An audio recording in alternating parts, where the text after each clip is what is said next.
A top story this hour coming in from Nigeria. The US military officials have confirmed that it plans to deploy 200 American troops to Nigeria to train the country's armed forces in counter-terror operations. Well, the troops will be stationed across the country in the coming weeks and will focus on providing technical guidance than engaging in direct combat. US Africa Command even says that the mission aims to support Nigerian efforts to combat Boko Haram and the Islamic State in West Africa province.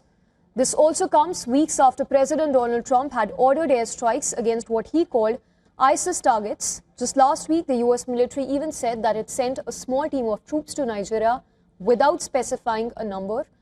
This also marked the first acknowledgement of US forces on ground since Washington's strikes last Christmas.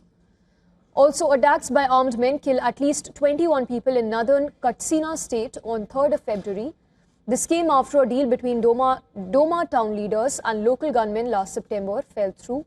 Officials from around 15 districts in other northern states such as Kaduna, Sokoto and Zamfara reportedly entered into similar negotiations with armed groups after growing frustration by years of violence and what they describe as failed efforts by the central government as well as the military to restore law and order in the region.